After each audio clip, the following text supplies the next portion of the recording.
নমস্কার তোমাদের সবাইকে সানাস স্মাইল এডুকেশন সেন্টারে স্বাগত জানিয়ে আজকের ক্লাসটি শুরু করছি। আজকে তোমাদের সঙ্গে আলোচনা করব তোমরা যারা নবম শ্রেণীর ফার্স্ট ইউনিট টেস্ট পরীক্ষা দেবে তোমাদের জন্য রায় মার্টিন প্রশ্নবিচিত্র থেকে আজকে সমাধান করে দেখাবো নবম শ্রেণীর ভূগোল বিষয়ে মডেল নাম্বার 13 অর্থাৎ 13 নম্বর স্কুলের যে সমস্ত ছোট ও বড় প্রশ্নগুলি আছে তার সমস্ত প্রশ্নের উত্তরের সমাধান করে দেখাবো। চলো দেরি না করে মূল বিষয়ে যাওয়া যাক।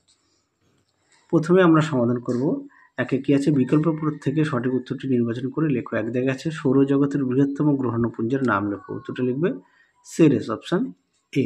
দুই দেখো পৃথিবী তার কক্ষপথে সেকেন্ডে প্রায়, সঠিক উত্তর হবে 30 কিমি বেগে সূর্যকে প্রদক্ষিণ করে। তিনে দেখো সূর্যের উত্তর অয়নান্ত দিবস, সঠিক উত্তর হবে 21শে জুন, অপশন সি।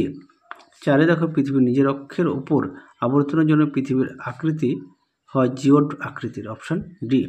পাঁচে দেখো পশ্চিমবঙ্গের একটি কয়লা উত্তোলক কেন্দ্র হলো, সঠিক উত্তর হবে মেজিয়া, অপশন বি। ছয়ে দেখো সম্পদ সৃষ্টির উপাদান, সঠিক উত্তর হবে 4টি, অপশন সি। সাথে দেখো ভারতের বৃহত্তম বায়ু বিদ্যুৎ কেন্দ্র, সঠিক উত্তর হবে মুপান্ডাল, অপশন এ। পরবর্তী দেখো শূন্যস্থান পূরণ দেখে নাও। কি আছে এরাটোস্থেনিস ড্যাশ এর পতন কোণের পার্থক্যের ভিত্তিতে পৃথিবীর পরিধি নির্ণয় করেছিলেন, উত্তরটা হবে ছায়ার।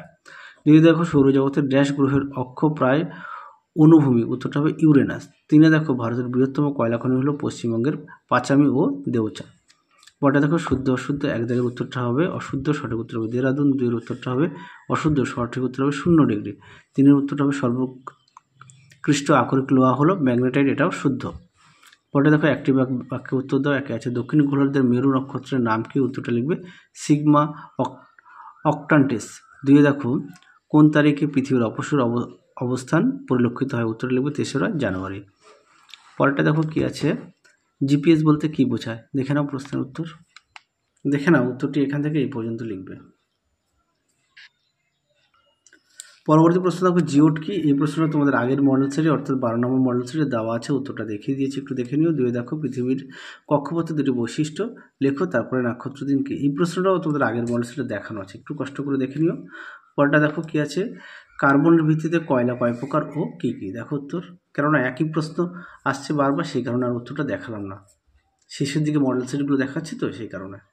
তোমরা উত্তরটা এটা লিখবে, হ্যাঁ, ছকটার মধ্যে লিখে নাও। পরবর্তী প্রশ্ন দেখো ভারতের প্রাচীনতম ও বৃহত্তম তৈলখনির নাম। প্রাচীনতম লিখবে আসামের ডিগবয়, আর বৃহত্তম তৈলখনি হচ্ছে মুম্বাইয়ের হাই। পরবর্তী প্রশ্ন দেখো কি আছে 6-1 পৃথিবীর গোলাকৃতি প্রমাণস্বরূপে বেডফোর্ড লেভেলে পরীক্ষাটি উল্লেখ করো, দেখো উত্তর। দেখে নাও প্রশ্ন উত্তরটি এই পর্যন্ত লিখবে। পরবর্তী দেখো অথবা দিয়ে ঘড়ির দোলন পরীক্ষা থেকে কিভাবে পৃথিবীর গোলাকৃতি পরিচয় পাওয়া যায়, দেখো উত্তর।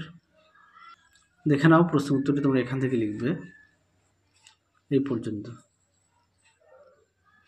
পরবর্তী দেখো 2 পৃথিবীর অনুসূর অবস্থানের গুরুত্ব উল্লেখ করো, দেখো উত্তর। দেখে নাও প্রশ্ন উত্তরটি। অনুসূর অবস্থান দেখে নাও।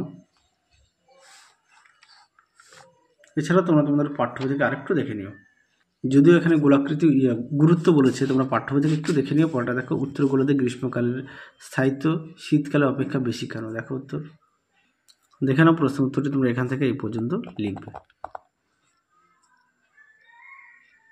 পরবর্তী প্রশ্ন দেখো 3 গচ্ছিত সম্পদ ও পুনর্ভব সম্পদের মধ্যে পার্থক্য লেখো, দেখো উত্তর। দেখে নাও প্রশ্ন উত্তরটি।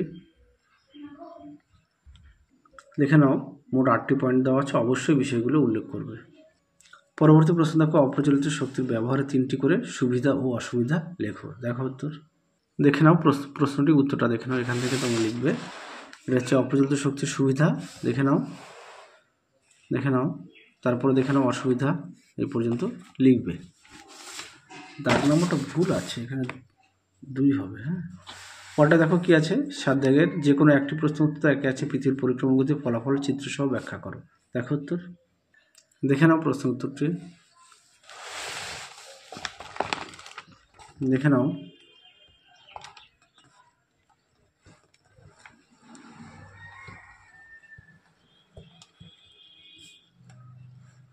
দেখে নাও এই পর্যন্ত লিখবে। পরটা দেখো, 2 দাগের ভারতের আকরিক লোহা উত্তোলক অঞ্চলগুলির বিবরণ দাও। দেখো উত্তর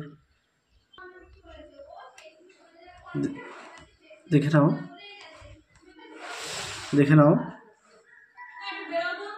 এই পর্যন্ত তোমরা লিখবে। তাহলে চলো আজকের মতো এখানে সমাপ্ত করছি। আবার দেখা হবে খুব শীঘ্রই তোমাদের পরবর্তী ভিডিওতে। তোমরা সবাই সুস্থ থাকো, ভালো থাকো। আজকের মতো টাটা।